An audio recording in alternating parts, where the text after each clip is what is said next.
Acompáñenos de lunes a viernes en Contrastando Ideas Noticias con el doctor Julio Jiménez, con una batería de especialistas en materia fiscal, política, economía, finanzas, justicia, deportes y espectáculos. Acompáñenos a las 22 horas, tiempo del centro. Ya nos está acompañando precisamente una reconocida empresaria, una mujer que ha tenido una participación muy intensa, muy activa, muy productiva en el ámbito legislativo. Una mujer que sabe, que conoce, que entiende precisamente de estos temas que hoy están definiendo el futuro de nuestro país. Efectivamente, en el ámbito político electoral y en el ámbito del ejercicio de la democracia participativa. Es un placer agradecer a mi amiga su presencia, la empresaria Claudia Sánchez Juárez. ¿Cómo estás, Claudia? Buenas noches, bienvenida. Hola, Julio, como siempre un placer saludarte a ti y a todo el auditorio. Gracias, Claudia. Platícanos, traemos un seguimiento muy importante en relación y como consecuencia de este decretazo. ¿Qué está pasando en el Tribunal Electoral? ¿Qué está pasando en el INE? ¿Qué está pasando? Pues estamos en la antesala de este ejercicio de democracia participativa. Pues sí, efectivamente, Julio, la verdad es que lamentable por todos los frentes que lo quieras ver, este asunto que se ha denominado el decretazo y que me llama mucho la atención desde el nombre, fíjate. Se presenta y se publica así en el Diario Oficial de la Federación. Dice: decreto por el que se interpreta el alcance, el concepto de propaganda gubernamental. Se interpreta el alcance del concepto de propaganda gubernamental. Quiero sobresaltar esto, porque ahí vamos. En el principio de imparcialidad y aplicación de sanciones contenidas en los artículos 449 de la Ley General de Instituciones y Procedimientos Electorales y los artículos 31 y 61 de la Ley Federal de Revocación de Mandato. Y quiero hacer énfasis en la interpretación, porque la interpretación, desde mi muy particular punto de vista, le corresponde a la Suprema Corte de Justicia de la Nación la interpretación de la ley. Claro. Y aquí me llama la atención que en una función extralegislativa, el Congreso de la Unión está pues presentando una interpretación de una función que claramente le concierne solo a la Suprema Corte de Justicia de la Nación. Claro. Y lo que me llama aún más la atención es que lo firma una exministra, no por pocos años, una exministra de la Suprema Corte de Justicia de la Nación. Entonces, pues desde ahí, de entrada, ya vemos que es un asunto irregular por donde se quiera ver. Y aplaudo la resolución del TRIFE del 28 de marzo en cuanto a que se pronuncia para que la propaganda electoral, para que los funcionarios respeten la veda electoral y no emitan ningún juicio respecto a la propaganda electoral. Los funcionarios son funcionarios en cualquier elección que ha tenido este país, siempre se ha aplicado la veda electoral y siempre se ha respetado. Entonces, me parece un asunto pues lamentable que busquen los funcionarios, en vez de hacer su chamba, pues hacerle propaganda a la revocación de mandato, ¿no? Ya nada más faltaba que les pagáramos por hacerle campaña a un gobierno que legítimamente componen, pero que no están facultados por ley y por la Constitución para hacer una propaganda política de ningún tipo. Claro. Si quieren hacer propaganda política, bueno, que pidan las dispensas de ley, que pidan un tiempo considerable, una licencia para que puedan hacer la propaganda que ellos quieran, pero sin goce de sueldo, porque faltaba más. Es un goce de sueldo que emanamos todos los mexicanos para que los funcionarios hagan su chamba y que no estén haciendo funciones que no les corresponden de ninguna manera. Entonces, creo que es muy importante porque, aparte, la propia ley prohíbe modificar leyes cuando hay un proceso electoral. ¿Por qué? Porque necesitamos certeza. Entonces, la propia ley marca que las respectivas reformas se tienen que hacer 90 días antes del proceso electoral. ¿Por qué? Porque necesitamos todos los ciudadanos, tú, yo, todos, tener certeza en las reglas del juego, en la próxima elección. No podemos estar cambiando y haciendo reformas a contentillo de quien vaya perdiendo o de quien no favorezca la elección. Ya nada más faltaba eso, ¿no? Que en un país como nosotros, que nos presumimos democráticos, pues cambiáramos las reglas del juego cuando no nos están conviniendo, cuando va el marcador en contra de nosotros. Por eso existe claramente esta ley y yo celebro el resolutivo del TRIFE, ¿no? Claro. Claudia, hay inquietud, hay duda. Hay otro tema que el presidente de la República en la conferencia mañanera anunció una serie de cambios, una propuesta, ya que esto no ha llegado formalmente como iniciativa al Congreso de la Unión. Sin embargo, el titular del Ejecutivo ya anunció pues una serie de propuestas que serían cambios directamente en la estructura, integración, selección del Instituto Nacional Electoral y del propio pues poder judicial en materia electoral, del Tribunal Electoral, del Poder Judicial y la Federación.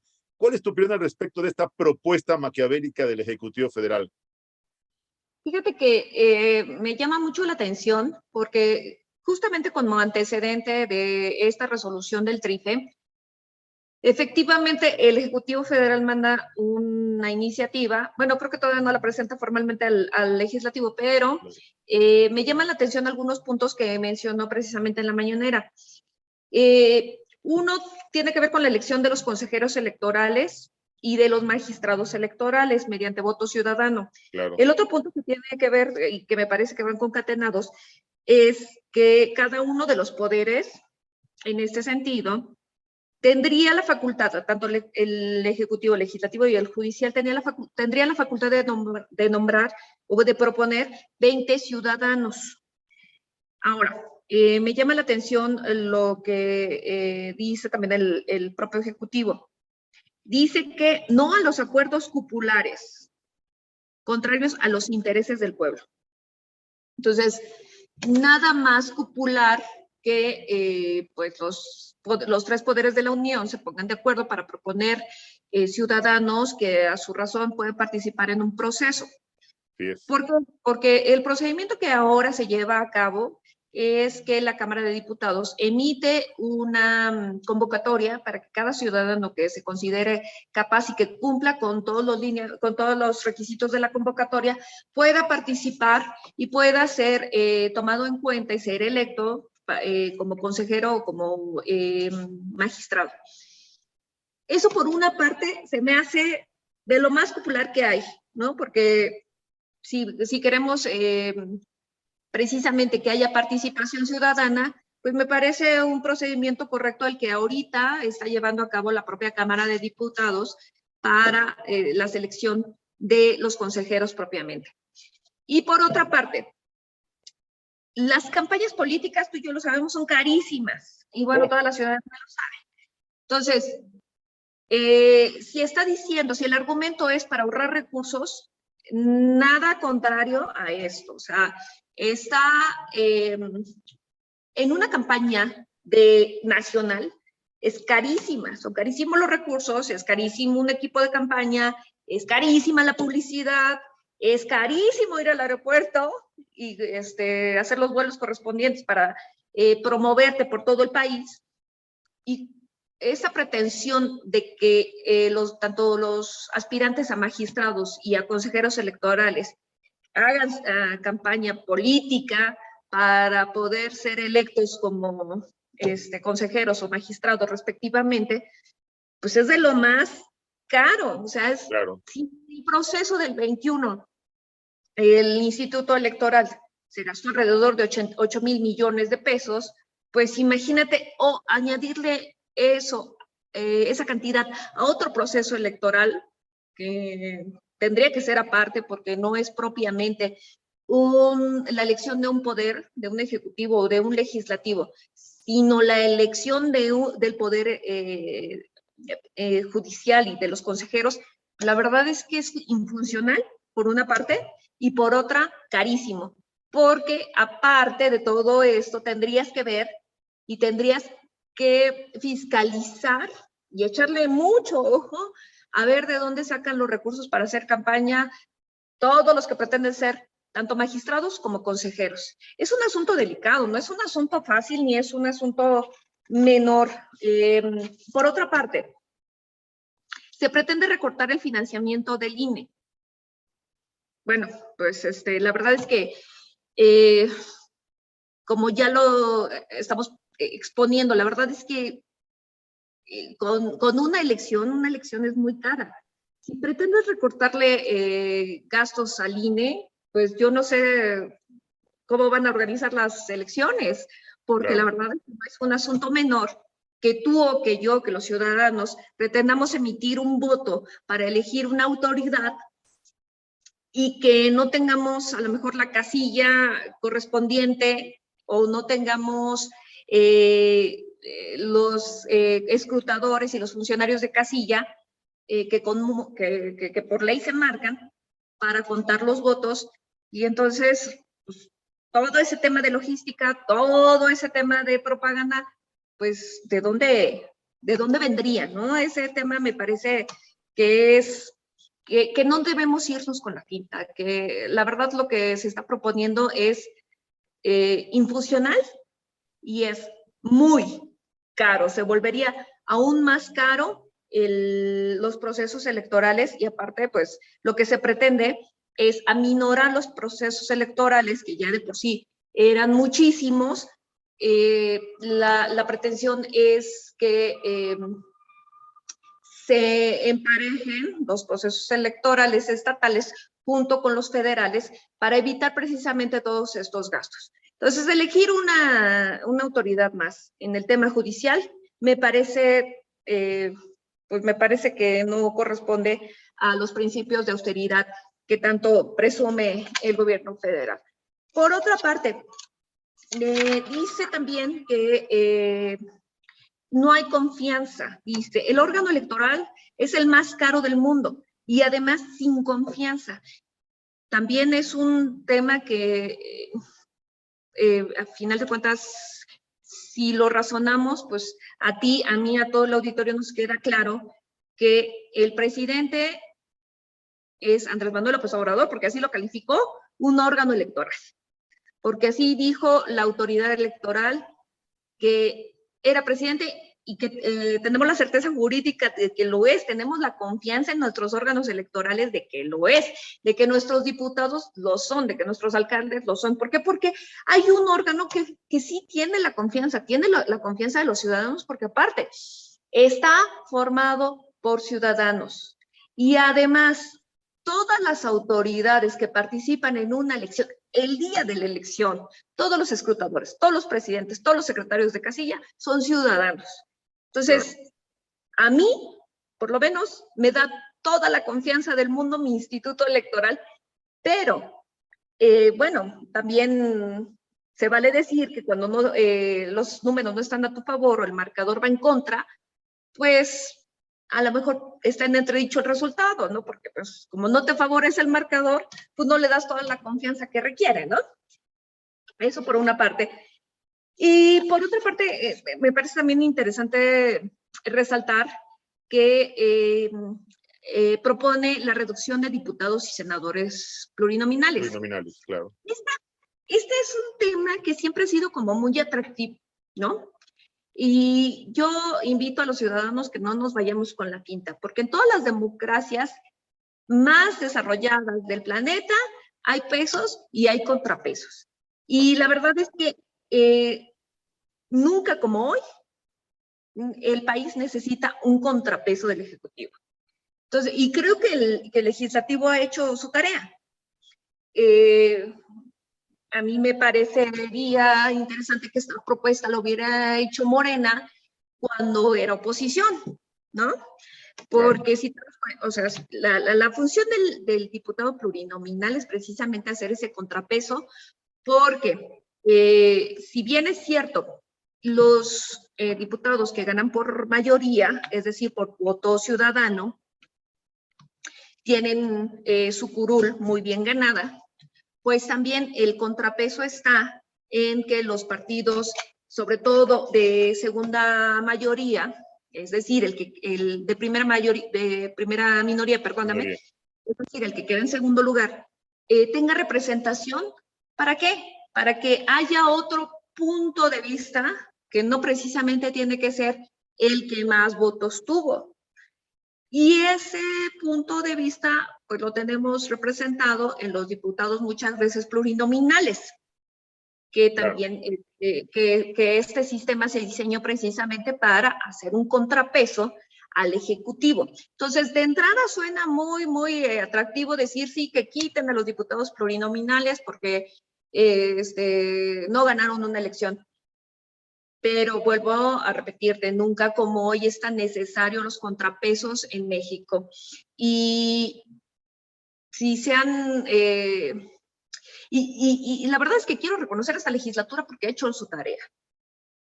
Me parece que tenemos que seguir fortaleciendo, al contrario, el tema y darle seguimiento a los temas y a la agenda que proponen los diputados, de los que no son mayoría en este caso, ¿no? Todas las corrientes que no son mayoría en este caso y que pues de alguna manera también no cumplen caprichos, sino que están efectivamente haciendo la labor y haciendo su trabajo para que todos los ciudadanos estemos o no a favor de la corriente mayoritaria, pues tengamos también voz y también se vale. Esa es la dinámica propia del legislativo, de un Congreso Federal.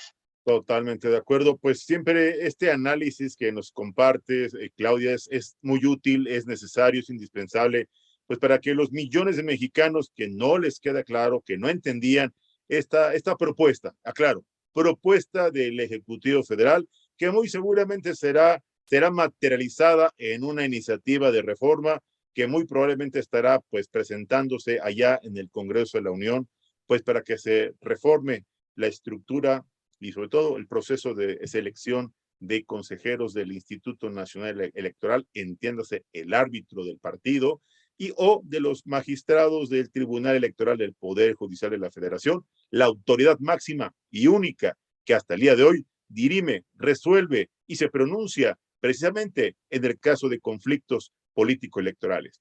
Claudia, siempre es un gusto saludarte y no sabes cómo agradezco que nos compartas tu análisis. Te mando un fuerte abrazo. ¿Algo más que desees agregar? Pues solamente, mi querido Julio, creo que en México, en estas últimas administraciones, me atrevo a decir cuatro últimas administraciones que ha tenido el país, hemos vivido en esta dinámica de pesos y contrapesos, que me parece que es necesaria, es parte del crecimiento también que tenemos como ciudadanos. Así es. Y que ha sido un trabajo de generaciones. No la dejemos perder, porque tenemos que participar todos. No todos, no solo los que están en toma de decisiones tienen la razón y no todos los que están en la oposición también la tienen. Creo que a final de cuentas debemos dar nuestro punto de vista siempre siempre muy puntual, y creo que a final es lo que nos hace estar unidos en esta pluralidad. Claro. Que la pluralidad no nos separe, que sea un punto de debate, que sea un punto de encuentro, pero que no sea un punto de separación para los mexicanos. De acuerdo. Y yo creo que es muy sano que no todos tengamos una opinión homogénea. A final de cuentas, tantos mexicanos hay como opiniones y todas son válidas. Sabia reflexión, puntual conclusión, reitero, de la prestigiada empresaria y además analista política, doña Claudia Sánchez Juárez, precisamente en este contexto del próximo ejercicio del 10 de abril y claro, la propuesta del Ejecutivo Federal. Efectivamente. Muchas gracias Claudia, te mando un fuerte abrazo, excelente noche. Igualmente para ti, querido Julio, un abrazo para ti y a todo tu auditorio. Muchísimas gracias. No le cambie, regresamos, ya está esperándonos precisamente una gran periodista investigadora sobre un tema muy importante que la Silla Rota ha publicado y nos comparte esta noche aquí en Contrastando Ideas. No le cambie, regresamos. Contrastemos juntos, contrastando ideas. Regresamos.